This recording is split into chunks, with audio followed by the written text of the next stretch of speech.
L'émotion, et on se rend compte qu'on n'arrive pas comme ça, centenaire, sans beaucoup d'amour, sans beaucoup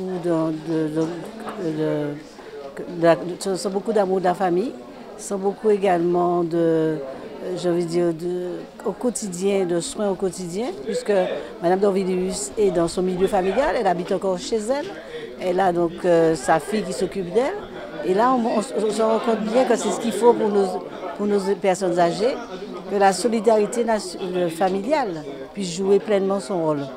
Le CCAS, depuis de nombreuses années, accompagne les familles dans le cadre de cette célébration des centenaires, puisque cette célébration, c'est une fête familiale, mais c'est aussi une fête pour la commune, parce que c'est une joie d'honorer les personnes qui ont atteint 100 ans. 100 ans, c'est une date particulière, et c'est un anniversaire particulier, et la commune est toujours présente dans ce cadre-là pour permettre aux familles d'organiser correctement.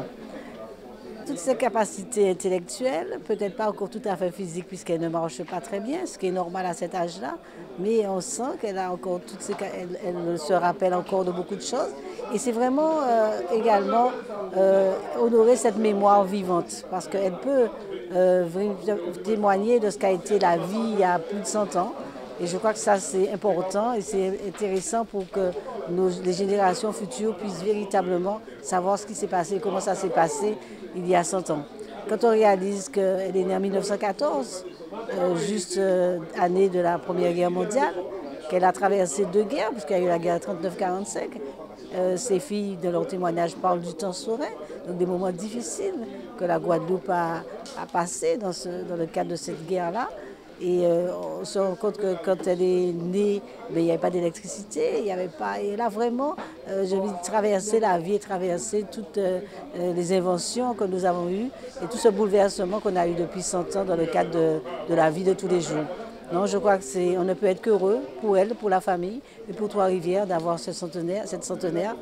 Et je crois que nous sommes à notre 4e centenaire encore vivante, dont une qui a, je crois, 105 ans, qui habite l'Ermitage. Là, exceptionnellement, ça tombe un dimanche, donc on a aussi l'occasion de pouvoir, le dimanche, ce jour particulier, où on peut surtout, après les fêtes, fêter véritablement et avoir cette belle journée de soleil aujourd'hui.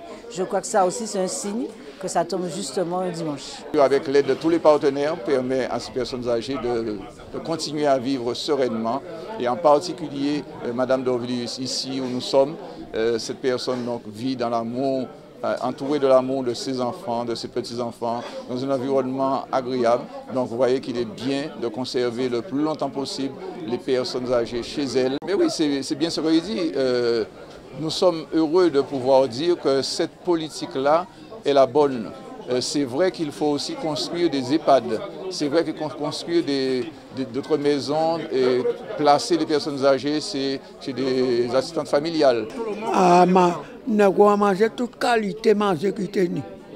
Manger, tout manger. Avoir misère aussi. À manger aussi. À manger bon thé, bon temps. À laisser bon temps. À manger bon temps. À avoir vieux temps.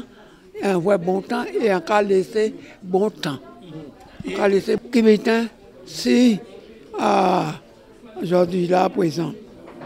On a vu qui j'en ai et on a toujours qu'à manger, on a toujours qu'à boire. Toujours qu'à dormir. Très très très important pour moi parce que j'attendais longtemps depuis ce jour-là. Tous ces enfants sont là parce que la plupart résident en métropole, mais ils sont venus justement pour l'occasion. C'est une femme formidable. Elle a son caractère, mais elle est très douce. Et puis elle aime la paix, la tranquillité, elle aime tout le monde. Elle ne fait pas de parti pris. Elle est très entourée.